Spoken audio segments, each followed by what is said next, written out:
We're live on the air. Good morning, everyone. Let's please stand for a moment of silence and the pledge.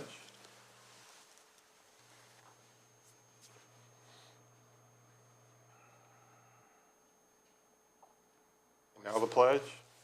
I pledge allegiance to the flag of the United States of America and to the republic for which it stands, one nation, under God, indivisible, with liberty and justice for all. Good morning, everyone. I'd call our meeting to order. First order of business, approval of minutes, February 8th. Questions, comments, motion to approve. Was everybody here? Everybody was here. Motion to approve. Second. I have a first and a second.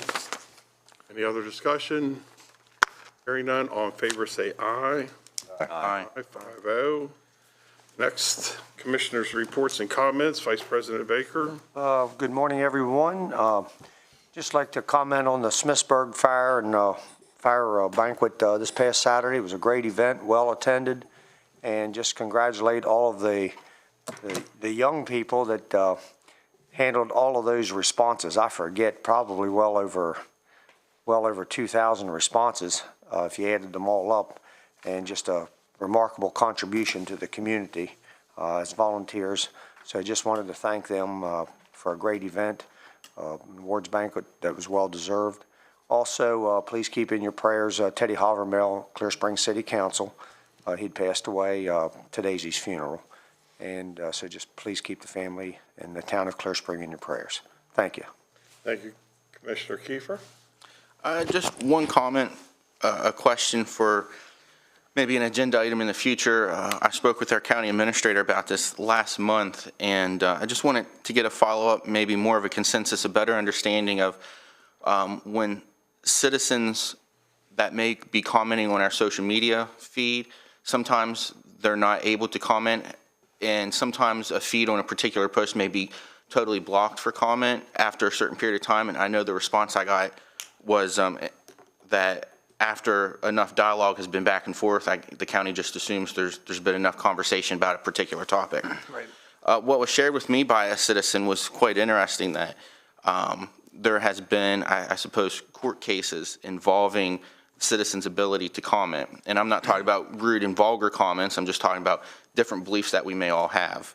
And that the social media platforms are kind of seen as a new public square. So citizens, people can talk about any subject whatsoever. And I know many times comments on our county Facebook page may have little to do with county government at the end of the day and decisions that we make.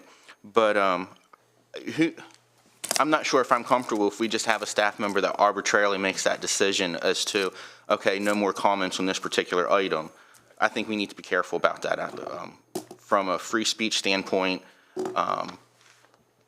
Again, if it's vulgar, if it's threatening in some way, that's not free speech. That's not necessarily allowed. But if it's different people's beliefs on a certain issue, and again, even if it's an issue that doesn't necessarily involve county government, I don't know if we should be blocking those comments. If maybe a resource that we respond to an official website that may have more data behind of that or a particular issue, but just to stifle someone's comments on a particular subject, I'm not sure if that's something that we should be going down and giving any one person authority to make the decision to say, okay, we've had enough comment on this particular subject.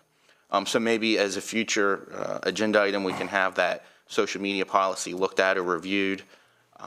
And so we can better understand, okay, why comments shut down on a particular post after so many people chime in. Okay, yeah, I'll just tell you from a staff perspective, we are looking at that already, so sure, we can have that discussion. We're looking at it from what, as you said, what our legal requirements are to make sure that we're following those. And then then beyond that, there's a bigger question about our social media, what we put on social media, and whether we should allow comments at all or whether we shouldn't. When you're putting things on just for informational purposes, it may be legally we don't have to put any comments on there at all, or we may want to. So there's a legal part of it, and then there's the other part of it, and I think that's what you're saying is how we should do that. So staff is looking at that, so we'll come back with what we know from a legal perspective, and then what are some thoughts, and bring it to the board for a further discussion. So we'll do that. Okay. Very good. Thank you. That's all for today. Thank you, Wayne. Commissioner Burkett? Before I get to my regular comments, just want to echo what Wayne just mentioned, that and I've brought it up a couple of times about people that have been shut down, and just feel as a government agency, there should be room there to allow for people that disagree on certain issues. And so I agree with Commissioner Kiefer on that. Good morning, everyone. Last week, the commissioners attended the presentation of a check to the Korean War veterans to help with setting up a display at the Fort Ritchie Museum. Thank you to all veterans, but especially today for this group who, as one told me, we are passing away quickly. Another shared with me that we still have 4 missing in action from our area that were involved in this war. He went on to share, though, that one of those missing was recently identified and will be coming home soon. And I think it's important to recognize that. On Friday, I enjoyed lunch with 2 Washington County School Board members. As we head into our new budget cycle, it's important that we have as much information as possible. I personally was interested in having our 2 boards join together for a day of learning about Kerwin and how that will affect our current and future budgets. I was informed that Dr. Michael had offered a 2-hour window for this to happen anytime we would like. And so I hope my fellow commissioners are just as interested as I am in this major important change in the school system and how it will directly impact our future budget conversations. On the budget, I just wanted to remind staff that as we are working on this year's budget, we need to look for those ways that we can save. Saying that, a good example of finding these little bits of savings reminds me of the actions of Larry Etchelton several months ago, who saved the county $10,000 when he suggested doing our 1095C tax forms in-house. Increasing the budget happens at little bites at a time, and reducing it will happen at the same rate. Many times the citizens only hear or see increases in the budget, and so with that said, we should be thanking Brittany Price in HR and Angie in IT, who may be working a little harder right now on implementing that change that is producing a savings to the citizens of Washington County. So thank you, guys. And then finally, just want to thank those serving in Smithburg. I wanted to get out to the Volunteer Fire Company's banquet on Saturday, but had another obligation. I'm learning real quick that I'm only one person, and I can't make it to everything. And so thank you all to all those across the county, but especially those recognized in Smithburg this past Saturday. That's all for today. Morning. I want to go back to Smithburg. That was, agree with Commissioner Baker, it was a nice event. That was 89 years for them, soon to be 90. They're going to have some special events for their 90-year anniversary, and are constantly reminded that they are the all-volunteer fire department. Did get a chance to go down and see the folks at Conococheague Sportsman's Club. They had a breakfast the other morning. It was a nice event. It was a very good breakfast too. So it was fun to see all the folks that live down there. But that's all I have. Thank you. Yeah, I'm going to repeat. Congratulations to Smithburg on rapidly approaching 90 years. They do wear a badge of honor of being an all-volunteer fire company. Appreciate the efforts that they all do. You see a lot of father and son, father and daughter, people involved in that volunteer organization working together. And again, to Commander Ron 20 with the Korean War vets, they were very thankful and appreciative of our efforts to help fund their participation with their exhibit at the Ritchie Museum. And then I too attended the viewing services of Mr. Havermel, the Clear Spring councilman. That means in a few short months, they've lost a long-time mayor and a long-time councilman. So our hearts go out for that community for the loss of 2 leaders. That concludes my report. We'll start next with any staff comments. Krista, anybody coming in from staff? Brian Albert. Mr. Albert, if you're listening, come on in. He may have been delayed, but If not, we'll go to, see if Brian's out there. we can do Krista, boards and Go ahead. commissions. Kelsey, I'll check to see. Okay, there he is. There he is. I didn't know if he was going to make it or not. Little delay. Good morning, sir. Introduce yourself and the matter. Brian Albert, Assistant Director of the 911 Center. And I'm here today just to clarify on a contract. It's a grant that was awarded, let me see here, it was back on October 8th of 2019. We came before the commissioners to get approved for a grant from the numbers board at that time for a phone refresh, and it was for the amount of $2,500,048. And when we came back before you to allocate the money on July 14th, 2020, we only asked to spend $2.1 million, and it was just a mix-up in our accounting, because we have an annual maintenance contract for 5 years that was built in, and it was due up front. So we wanted consensus to be authorized to spend the rest of that grant money. Consensus should be a vote. I make a motion to approve the additional spending of the grant money. Thank you. As Is there a stated. second? Second? Any discussion? Hearing none, all in favor, say aye. Aye. Thank you very much. Thank you for the update. Seeing no more staff comments listed, Krista?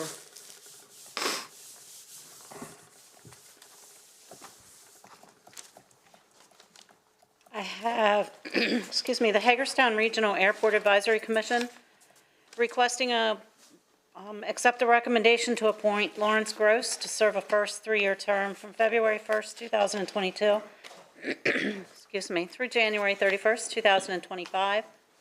This is not a paid board, and this would be Mr. Gross's first term. Commissioners' thoughts, comments, motion? Motion to approve. Second? First and second, any further discussion? Hearing none, all in favor, say aye. Aye. Aye. Congratulations, Mr. Gross. Krista, anything else? Yes, sir. I have 2 more. The Washington County Mental Health Advisory Board, Mental Health Authority, they're requesting you accept the recommendation to appoint Melinda Morgan to serve a first 3-year term as a consumer representative from March 1st, 2022 through February 28, 2025. This is not a paid board, and this is approved by the Mental Health Authority Board of Directors. Motion to approve. Have a first and a second. Any further discussion? Hearing none, all in favor, say aye. Aye. One more. I have the Animal Control Authority of Washington County. They are requesting that you accept the recommendation to reappoint Daniel Mackley to serve as member-at-large of the Animal Control Authority to a second 3-year term from March 1, 2022 through February 28, 2025. He has missed a total of 2 out of 19 meetings since his initial appointment. Motion to approve. Is there a second? Second. Have a first and a second.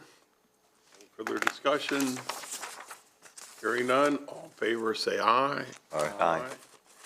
Thank you. Thank you. Krista, anything else? No, sir. I think next week, when we return in March, we'll have a new citizens participation policy. Is that correct? And I'll wait for John to state that. John's gonna. Mr. Downey? Okay, your turn, sir. Thank you, President Klein. Good morning, Commissioners. Just to follow up on what President Klein just mentioned, we have been looking, obviously following the COVID numbers. They are continuing to decline, which is good news.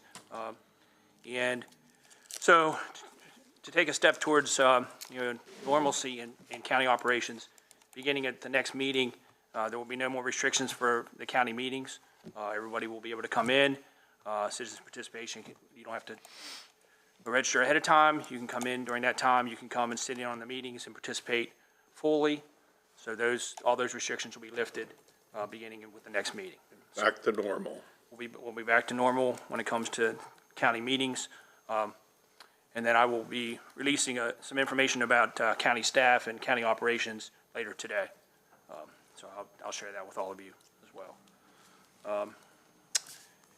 And then just as an aside, I think you may have saw where the governor, as of effective February 22nd, mask and face coverings will no longer be required for employees and visitors in all state buildings. So next week, their mask will not be required in any state buildings. they're still encouraging them for employees and visitors who are unvaccinated, according to the release from Governor Hogan, but they'll be no longer required. And I Are we think- following suit with that, or? Well, we don't have a requirement that you have to wear a mask in county buildings, so. Oh, okay. So that's That's right. It's never been a requirement, so, obviously, I would encourage everybody to, even though the numbers are coming down, we still need to be cautious. I think we need to be cautious, but I think we can move it to as close to normal as we can, so we don't have to, since we didn't have a mask mandate to start with, we don't need to do anything with that, but, so people can choose to wear a mask if they feel that that's their desire, so. I think that's all I had about that. Just a couple other things, just to follow up on what we just talked about with our social media policy, and we will come back with an agenda item. I did just get an update from PR that there aren't nobody is blocked right now for making any comments on any county social media posts, and the county is allowing everyone to comment. So that's what we're doing right now. But we will follow up on that so we can decide how we're going to proceed moving forward. So At the top of the page, is there roles and phases of There are what we do? there are they some. on there, because they're hard to find, or they're at Yeah. the very beginning of the page? Yeah, I think that they're on there. I mean, I'll talk to Make- PR about make that the making real obvious to making find. that if we need to make that more accessible. I know I looked at it at one point, but I don't remember exactly where they are. But we'll make that clear. But we'll come in and have a further discussion with the commissioners about. So you'll know, again, what our legal obligations are, and then how we want to proceed moving forward. But I just want you to know, right now, everybody can comment, and nobody's blocked anybody comment. So, at least the one person even that I brought up several months ago, that would include them, or? Well, I mean, the response, I can check on that. All right. To be sure. I mean, the comment that. No one's blocked. Okay, there you go. I was going to say. Okay. So you can just step out, so no one's blocked right now. All right. But there are rules, so if something comes up, we'll deal with that. But right now, no one is blocked. And I'll just say I do appreciate the comment. Commissioner Burke had talked about the budget. I will tell you that our county staff is always looking for ways to save money. So that was one thing that you pointed out. County staff on a regular basis looks at those issues. So that's always my encouragement to them, and I know that that's what they do. So, and we'll continue to do that. So I just wanted to say that, just to follow up on your discussion about that. And the last thing I had was the 1125 item has been pulled from today's agenda and will be rescheduled for a later date. Thank you. That's all I have. All right, thank you. Krista, I see no one signed for citizens' participation, Correct. but be aware that starting March, first meeting in March, we're back to normal. Back to with normal, that. so no one will have to sign up, and everybody's free to come to the meetings. Very good. And we'll still be streaming them live, so people can watch them from wherever they are, but they're welcome to come into the meetings and participate forward. Very good. Next on our agenda then would be our Boys and Girls Club of Washington County, and I believe Addie Nardi is scheduled to present. So Addie, if you're listening, please come on in.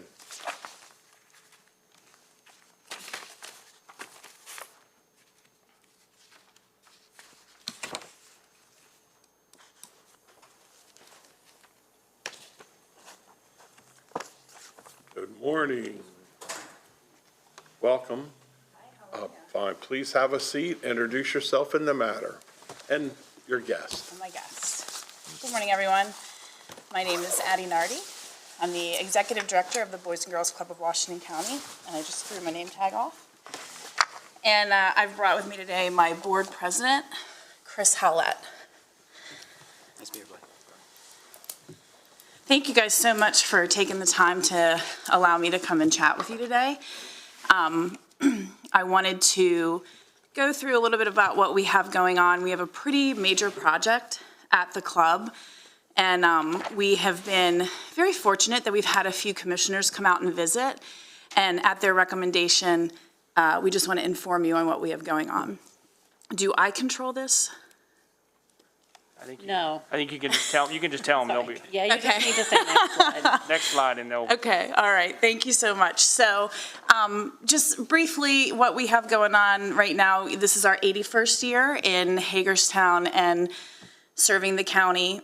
We did, during COVID, run a COVID school, if you will, at all of our sites, and we served a lot of the county schools. I hope to not ever have to do that again. And so now we're just back to our regular after-school programming and summer programming. The kids that come to us are 6 to 18 years old. They are primarily from lower income areas. 60% of them are male, 40% are female, and we serve about 17 schools in the county. The programming comes from Boys and Girls Club of America. They are not, we're not designing them on our own. They're nationally tested.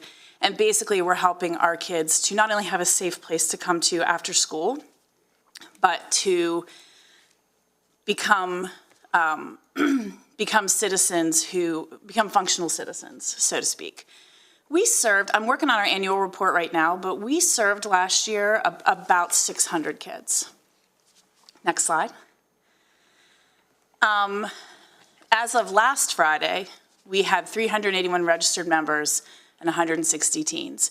We have 4 15-passenger vans that run from 2:30 to 6:30, and we transport from schools to the clubs, and then about 4 vanfuls run home at night. We have an MOU with Washington County Public Schools where we serve students in transition or who have been identified as homeless or in foster care for the past year. We have a large number of those kids that we serve at our Nolan Village site. Next slide. I leave here and I go directly to Baltimore to report on this program. Recently, we received funding from the state through Project Bounce Back. This program basically gives us some expansion opportunities in Washington County as well as in our neighboring counties west. This will be important for us in our new project as we will have the ability to expand our services to more kids.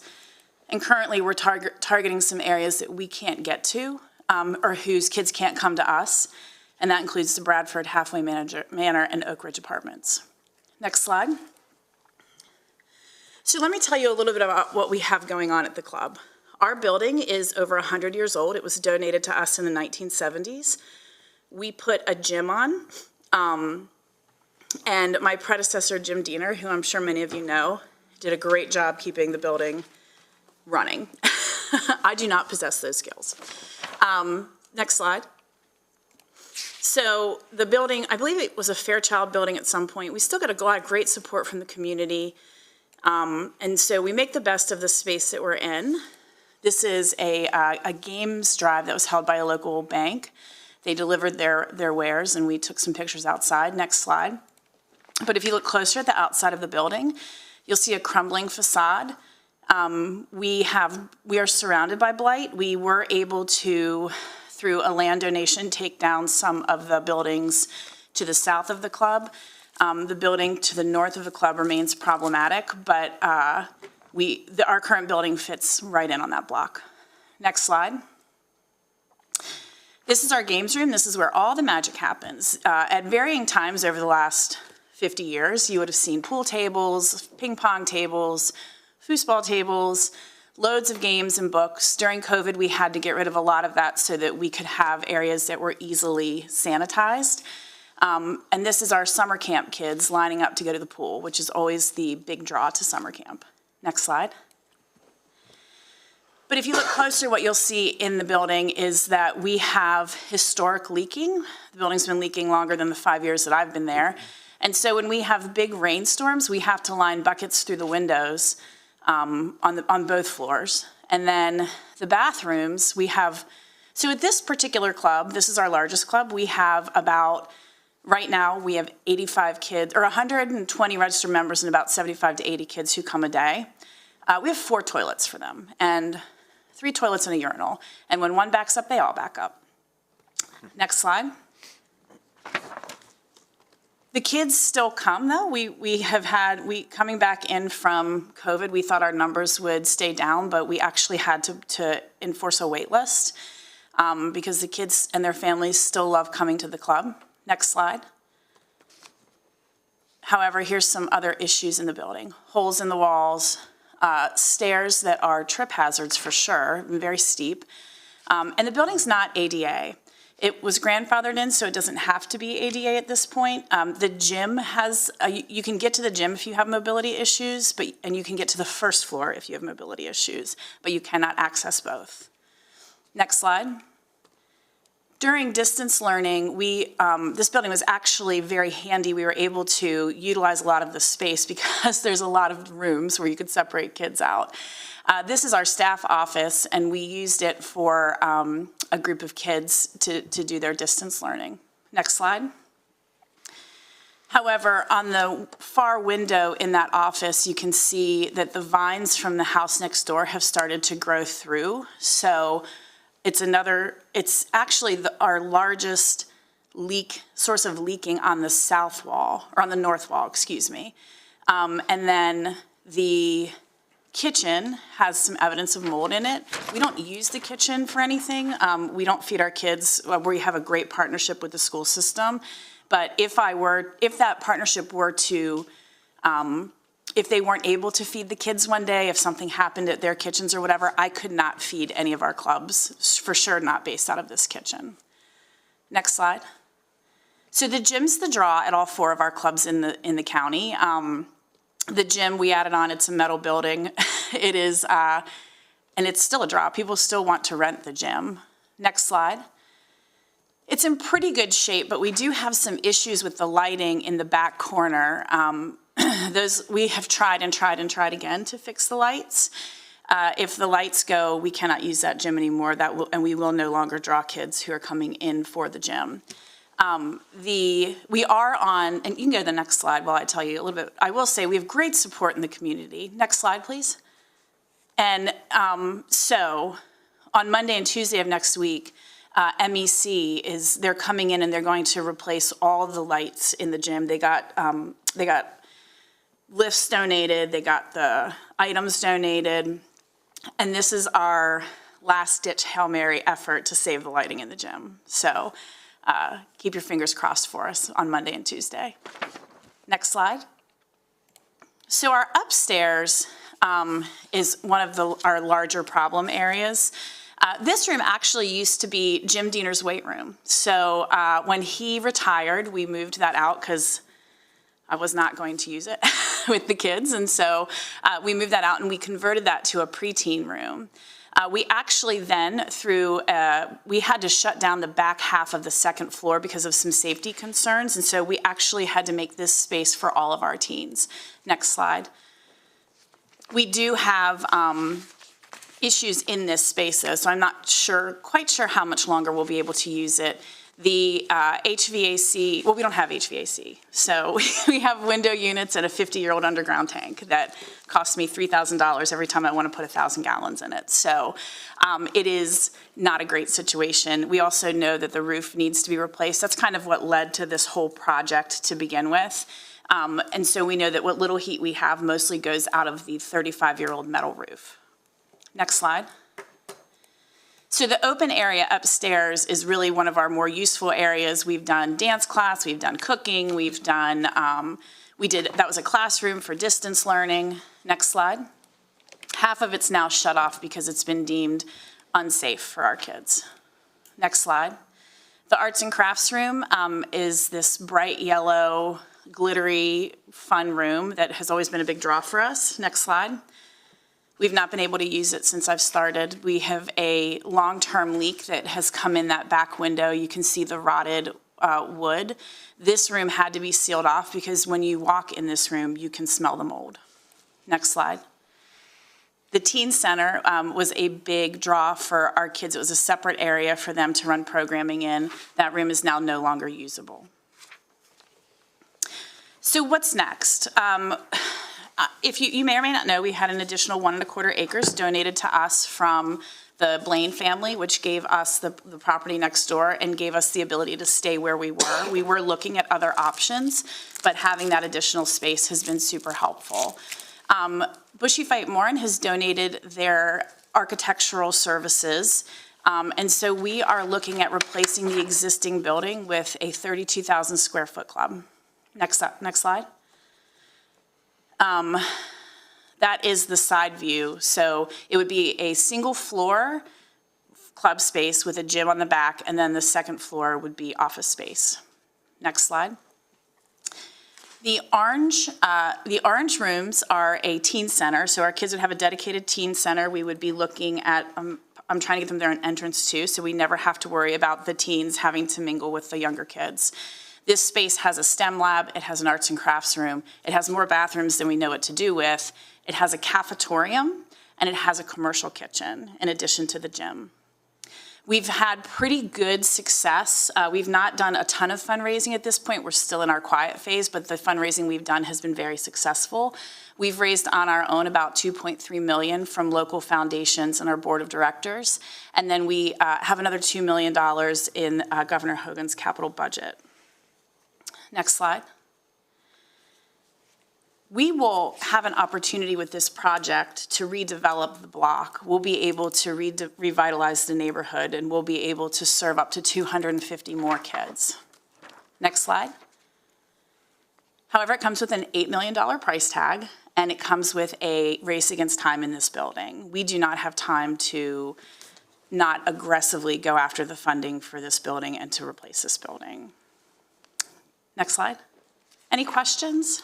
Eddie, a shout out, first of all, to Bushy and Mech and all them for helping you. Yes, And I absolutely. saw some of the names on your donors already, so, I mean, that's amazing. I think that's, I was ready to ask you, well, have you tapped the community for like electrical and, Yeah. but you did a good job on that so far. I have a special interest because I grew up on Bellevue, right across the street from you. Oh, yeah. I was a Boys and Girls Club kid. I can't quite remember where it was at, though. I think part was in that building behind the liquor store and part was down at the Market House. I think you're right, before Yeah. it moved into, Yeah, yep, it's a long time ago. yeah. But, yeah, I really appreciate the presentation. For me, it brought back old memories that we had camps and boxing, and it was a little bit, sort of like you're doing now, any Yeah. different twist to it. But it's a shame, you know, the gym, I hope that gets fixed, and your mold situation's really a shame, and some of the leaking stuff. So I do sympathize with that. There are things that we have elected to because the board of directors is so invested in replacing this building, to renovate it would do no good. It would cost just as much money and you'd still be in an old building. So some of the stuff we have just shut down. It's not great because it means less kids, but honestly, there could come a time where we're not going to be able to be open to serve I saw kids. something for sale on the same block. Does that affect you any, or? No. Okay. Okay. Addie, I would just say that I appreciate you taking time to meet with me and doing the walkthrough that we did. And I would just say that the pictures you just showed do not do justice as to how bad the situation really is over there. And you definitely have been working hard to raise that money. I don't know if you've went before the city yet, but I would challenge the city that maybe we and the city could split the rest of the remaining cost of that. I think it's a worthwhile project, and so. Oh, I appreciate the sentiments. Thank you very much. Have you gone to the city at all yet? We did the same presentation there 2 weeks ago. Yeah, so. Well, hopefully they're on board. I'm sure they will be, but there's still a lot to raise. And so maybe both the city and us partnering together, we can finish that up for you. Commissioners, any other comments? Hearing none? Yeah, I do have a comment, going back to, maybe I met you many, many years ago. I used to go to the boys' club when it was at Market Street. Was that, okay, that's where was that then? Yeah. You know, I didn't know that. That's such great information. Back in the 40s. That was back in We've the been, 60s. you know, we've been around 81 years, and we are, you know, we were a boys' club until the mid-90s. We're 40% girls, but, you know, I always say there's plenty of kids for all of us, so, It kept us off the streets. and that's the Yeah, goal. we didn't have a whole lot of money and nothing to do, so Look we where roamed the they're at streets. now. That's right. There you go, big plus. All right, thank you very much. Thank you guys so much. We'll keep in touch about some things. All right. Addie, I Thank just you. want to say thank you. And, you know, I had the pleasure of coming out and you showed me around as well. And I would echo what Commissioner Burke had said. You know, you're doing a great job with what you have, but it's really time for a new building. So I do appreciate that. And something I try to say at the beginning and I didn't, your presentation, there's a screen right there. So when we're looking at I don't want you to think we're not watching the presentation because we were. So I usually try to remember to say that, but I didn't. But there's a screen right there, so we're looking at that, the same thing that's up there. So, Well, so for everybody who's listening, know that there's another screen that we're looking at. One last comment. I think Antietam Broadband's been a terrific partner with you. When we did distance learning, I'll just tell you this really quickly. When we did distance learning, we had, at all 4 of our clubs, obviously we had 100+ devices that were coming in and no way to really keep them all going at the same time. It was literally a nightmare. Antietam Broadband came into every site and boosted every site. And the state of Maryland brought 30 computers? We recently, yes, so we have 40, we got 40 computers for here and then 20 to go out west, so. Very good. Well, And those are, You're getting support, so thank you very much. yes, thank you. Good day. Have a great day, thank you so Yeah, much. you're gonna see me again, so I got an appointment to meet Candace. Oh, good. Yeah. Well, I would love to give you a tour. All right, have a good rest of your day, Thank everyone. you. Thank you, Thank guys. you. God bless. Next on our agenda is utility budget transfer, which would be Mr. Bradshaw.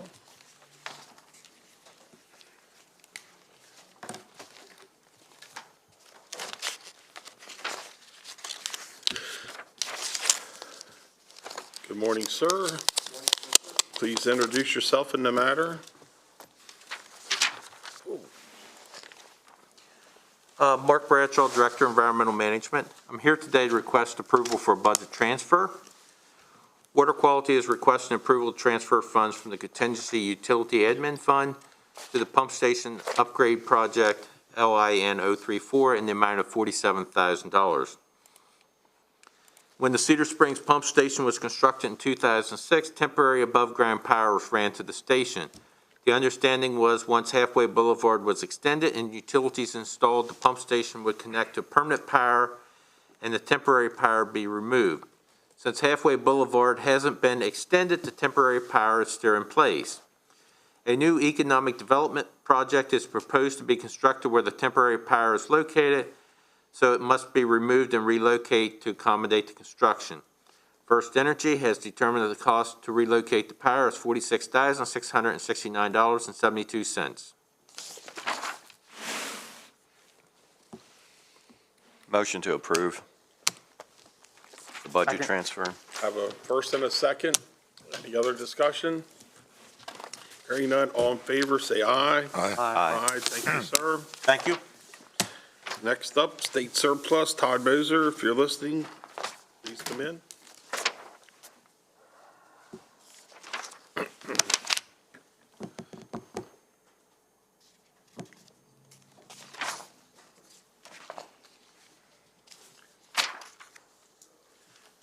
Hey, good morning, Todd. Good morning, Commissioners.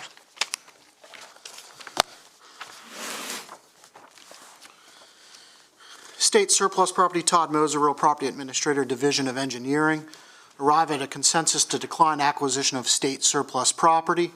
The state of Maryland has declared a property located within the city limits of Hagerstown, located on Virginia Avenue, to be surplus property.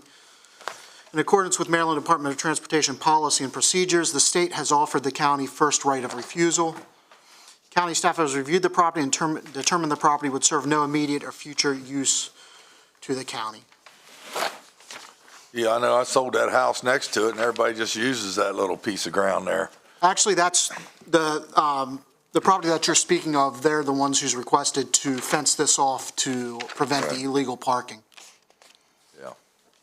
Is there a motion to decline? Questions?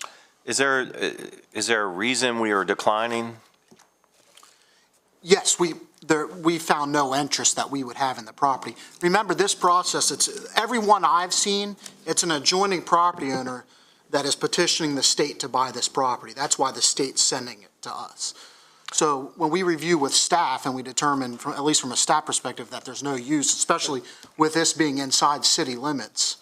Okay, so maybe the better question would be, did the city show interest in it? Are they next in line? I'm not aware. The only part of this process that I deal with is just bringing this to you from That's more of a policy the. procedure for the state to do this, right? Yes, every one of these they Right. propose to. I'm thinking of the gentleman that reached out to me and I passed him on to you, who was looking for a piece of surplus property. That's all. Yes. And I didn't know if this would, if the city has plans for it, if we're refusing it because it become a headache, so anyway. We don't have to go there today, that's okay. I was just curious. Any other conversation? If not, is there a motion to decline? I'd motion. Or second? Second. First and second, any further discussion? Hearing none, all in favor, say aye. Aye. Aye, 5-0. Thank you, Mr. Thank you. Moser. Next up, contract renewal, landfill inspection services, Brandy Noggle. If you're listening, come on in.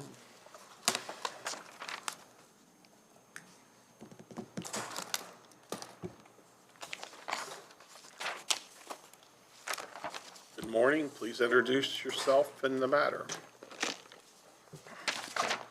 Good morning, Commissioners. Brandy Noggle, buyer in the purchasing department. Dave Mason will not be with me this morning. He is recovering from knee surgery. The first recommendation I have for you this morning is the contract renewal 1403 landfill inspection services. Randy, This is excuse me, I'm sorry. We're not going to be able to hear you, and my recorder's not going to pick up. Can you pull that mic? I can. I'm loud, sorry. The first recommendation I have for you this morning is contract renewal 1403 landfill inspection services. This is a requirements contract. The motion is to renew the contract with BAI Group LLC for one additional period beginning March 13th, 2022 at the same terms, conditions, with the exception of the rate increase of 2.4%. Based on their letter dated January 17th, 2022, the proposed rate increase and the history of rates are in the body of the ARF. The services under this contract are to provide inspection services for landfill-related construction projects throughout the county. This is a requirements contract. Inspectors are utilized on an as-need basis. There are no guarantee of a minimum or maximum number of hours. The duration of the contract was for a one-year period beginning March 13, 2019, with the option for the county to renew up to 4 additional consecutive one-year periods. This is the third of 4 renewals. And these projects are budgeted within different accounts as needed in this department. Commissioners, comments, thoughts? These are independent inspectors, right, that we hire from the outside, Well, basically? these are inspectors from the BAI Group. Yeah. Yeah. And Was this, I'm sorry, go ahead. I always ask the question, is this just too much of a, we don't have the people to do it in-house, we have to, I believe it's the specialization that goes with the projects Okay. for the landfill. A motion to approve? Oh, no, I'm good. Motion to I was approve. going to ask, at first I was thinking like this was a new contract, and I didn't see any comparison on bids, and so, Yeah, just the Apologize. comparison on yearly pricing's up Is there a there. motion to renew? motion to renew. Or a second? Second. A first and second, any further conversation? Hearing none, all in favor say aye. Aye. Aye, thank you very much. I believe you're up again. Please introduce yourself in the matter, and, I didn't know if the sheriff was coming in. He's out okay, there. Sheriff Mullendorf, if you're in the area, come on in. Brandy Noggle, buyer in the purchasing department. The next recommendation is for rejection, extension, and rebid for contract 1453. We told her to wait. She just rushed through, Sheriff. It's uniforms for judicial and patrol deputies. Move to take action in the best interest of the county to request the bid renewal for contract 1453 with hired uniform out of Baltimore, Maryland, based on our letter dated February 2nd, 2022, requesting an increase of 7.75% be denied due to the excessiveness of the request. Also, at the best interest of the county, we ask to get the approval to extend the contract with hired uniform for an additional 90 days and to rebid the contract. The 90 days will give us time to do so under the same prices. County personnel have reached out to the vendor in regards to the price increase, and we have not been successful in getting the request any lower. So you're requesting to be denied and asking for a 90-day extension till we Yeah. do. We're asking 1 for rejection, 2 for an extension, and 3 to permission to rebid. Motion to reject, motion to extend, and what's the third one? Rebid. Motion to rebid. Okay, Commissioners, is there a second? second. A first and second, any further discussion? Hearing none, all in favor say aye. Aye. Vote. Thank you. Next up, sole source procurement, welcome back.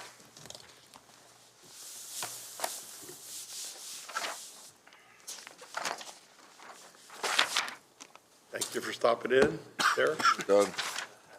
Yeah, come on. Brandon, Again, please. Brandy Nagelmeyer in the Purchasing Department. Kevin Lewis, Division of Emergency Services.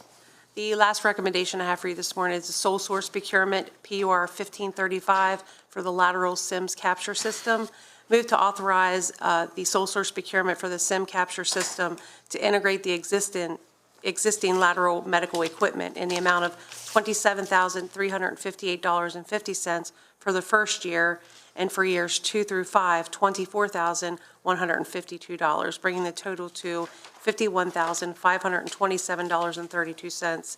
This is from Lateral Medical Corporation out of Wappingers Falls, New York. This is also contingent on the final approval from the county attorney's office for the agreement that is associated to this. The Department of Emergency Services wishes to apply sections 1 through 106.2A, 1 and 2 of the Code of Public Local Laws of Washington County to this procurement request. This section states that a sole source procurement can be authorized and permissible when, 1, only one sole source exists for the county's requirements, or 2, compatible equipment, accessories, and replacement parts are paramount in the consideration, and that is the case in this procurement. With this construction of the Public Safety Training Center in Sharpsburg, the purchase of this integrated package to be compatible with it existing is necessary. And this requires 4 out of 5 commissioners in order to proceed with this procurement. And funding is available in the CIP account for this purchase. Hey, Kevin, that's the SIM system, what is that, like a simulated software system that? So, correct. In the current construction of the new training center, there's the one large room, which is a simulation lab. The simulation lab provides camera, provides audio, provides visual, both for us to receive it, plus us to give it to the student. So what we're able to do is put the student, law enforcement, fire, and EMS into a essentially virtual environment where they'll have 3 screens in front of them, plus audio and visual, and we'll put them into simulated scenarios, medical trauma, person interaction, human interaction, things like that. This system allows us to take all the cameras, all the audiovisual, all the materials that's captured in the room, put it up in the cloud, host it, ties all the camera systems together, and then it allows, like you could sit here and watch a simulation going on remotely. An instructor in another classroom could watch her and I doing CPR or taking care of a medical patient while they're doing a lecture in another room. So it takes it to the cloud, puts it there, allows us to evaluate, test, certify a student, and basically provide, yes, true simulation. So it takes all the existing hardware that's already in the construction project and loops it together and then puts it into the cloud. When what you're seeing here is, I think, $21,000 for the initial first year, which is all budgeted.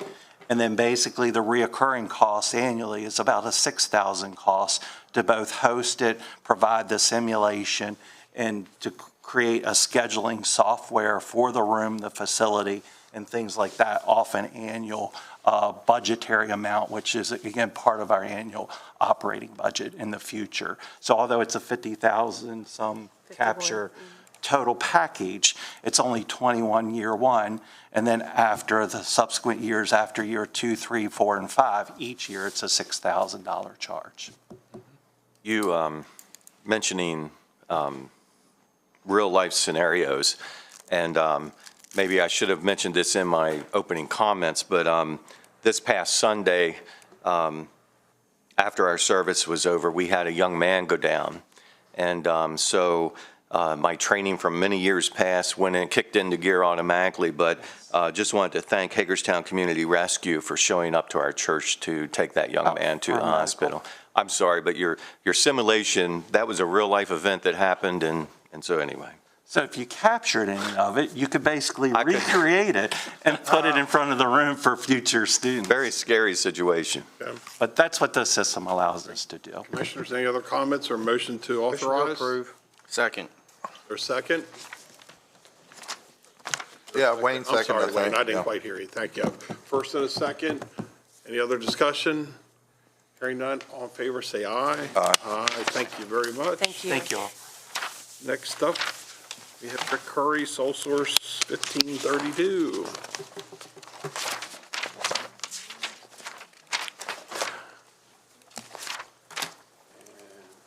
Rick, good morning.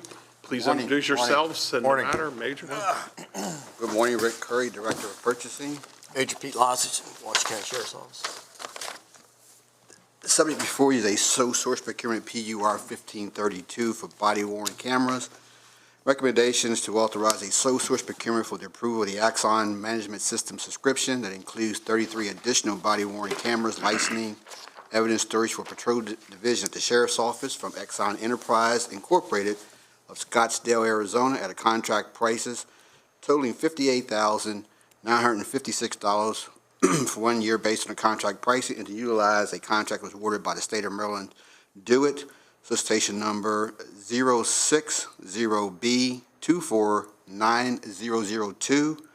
060B249002. Previously, the board did approve back in 2019 a subscription for 58 cameras, but because of a state law that was passed, the department has to purchase more body-worn cameras, and which will be additional 33 cameras, bringing it to a total of 91 total cameras. The department wishes to use the sole source section of the Code of Public Laws 1-106.2A1 and 2, where it states that they are permissible and authorized when one source meets the county's requirements and compatibility of equipment, which this procurement does meet those because of the existing cameras already in place. You can see the payment years listed out from year 1, 2, 3, 4, and 5. And funds are budgeted in the department's account. As you can see, we have concurrence, and we have Exxon's quote also attached for your review. Well, it sounds like, Pete, you don't have much of a choice. State of Maryland says you got to do it. No choice in this. Motion to approve. Is there a second? I have first and a second. Any discussion? Hearing none, all in favor, say aye. Aye. Aye. Thank you very much. Thank you. Thank you. Next on the agenda, upgrade to 911 phone systems, Susan Buchanan, Ryan Albert.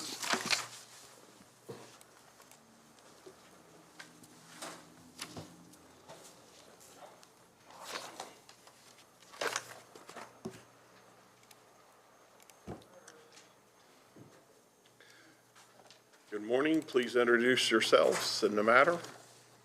Good morning. Susan Buchanan, Director, Office of Grant Management. I'm filling in for Rachel Souders, and with me today is Brian Albert, Assistant Director, Emergency Communications. We're here this morning because the Division of Emergency Services is requesting approval to submit application for the funding in the amount of $35,825.90 to the Maryland 911 Board and accept funding as awarded.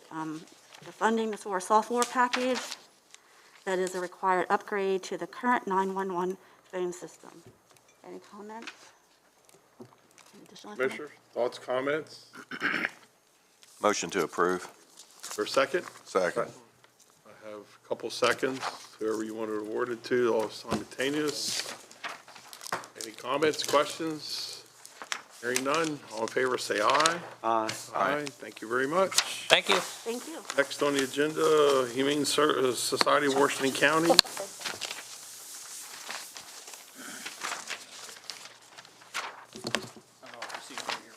Okay.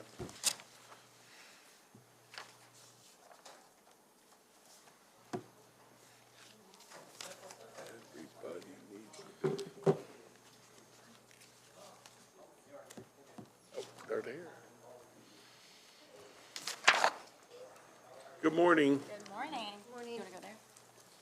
Please introduce yourselves in the matter. Crystal Mowry, I'm the Field Service Director for the Humane Society of Washington County. And I'm Colin Berry, Executive Director at the Humane Society of Washington County.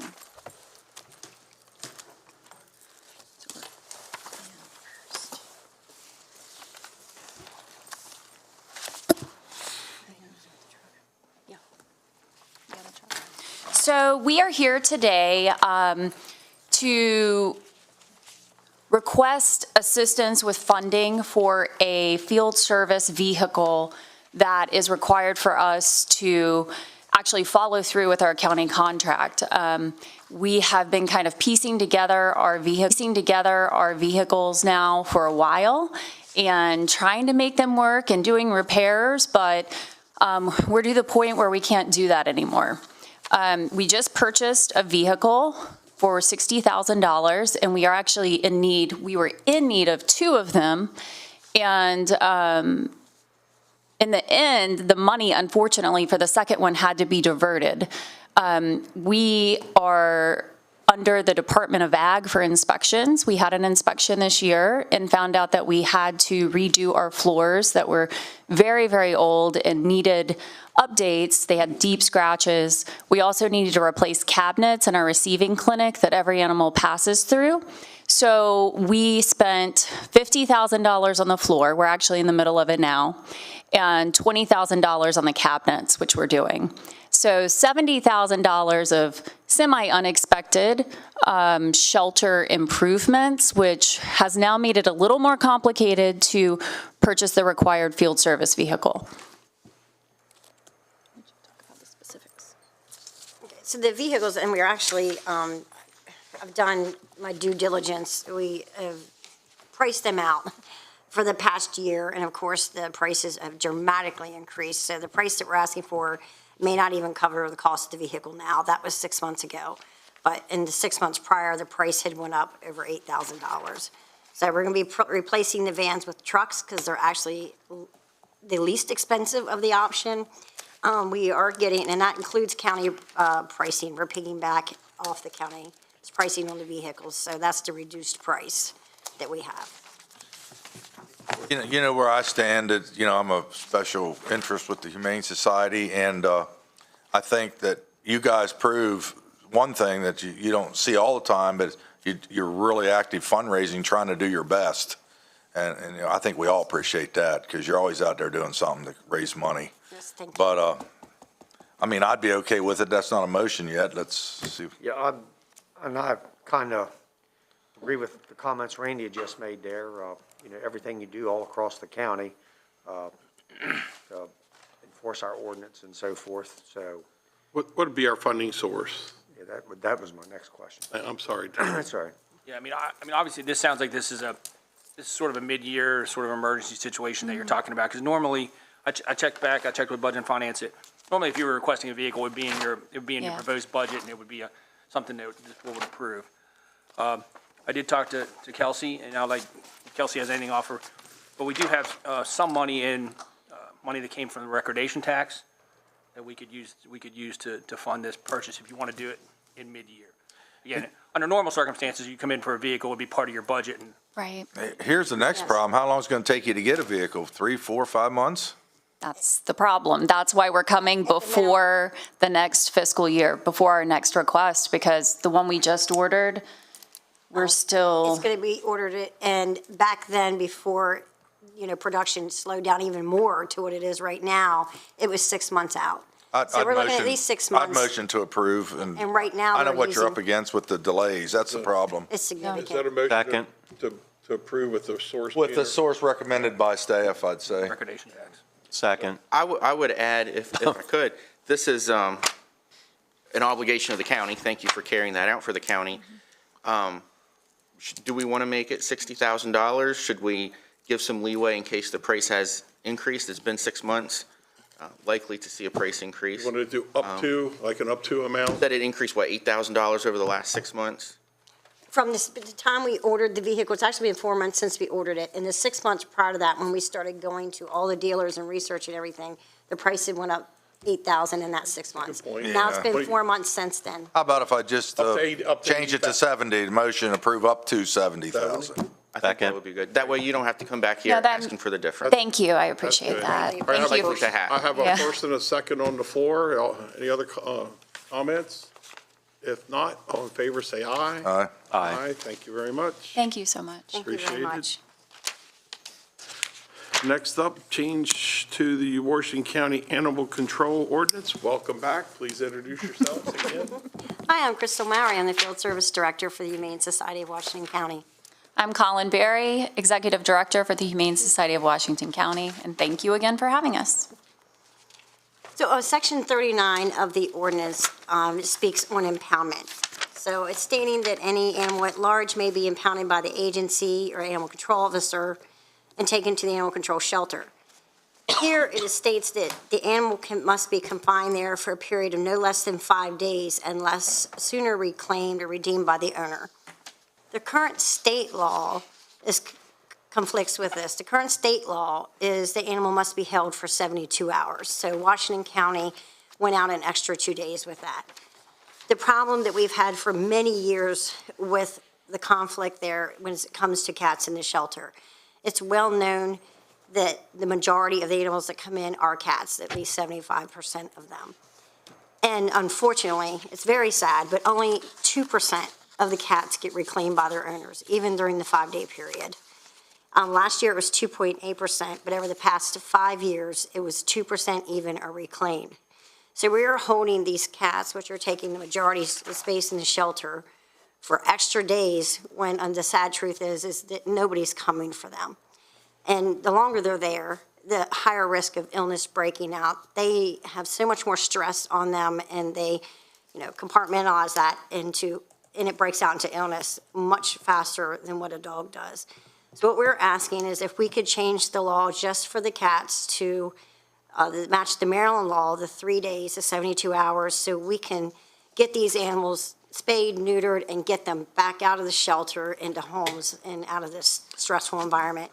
That's freeing up space for all the other cats that are coming in. I misunderstood something. We're going to reduce the time you hold them. Yes. So is this the neuter and release program? No, just adoption. So, Just to get okay, if they're not adopted in 72 hours, what happens?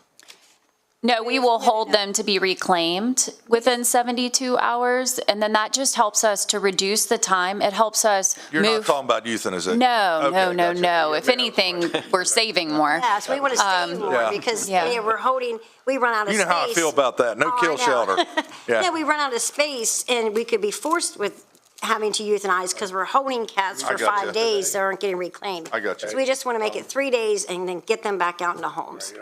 Just to clarify. Mr. Downey? This is a request that the commissioners consider this issue, and if they're agreeable with that, they move forward with it by taking the matter to public hearing. The animal control ordinance would have to be amended. We prepare an amendment to that section, take it to public hearing, and then the commissioners could act. So you're asking for consensus to move forward to public hearing?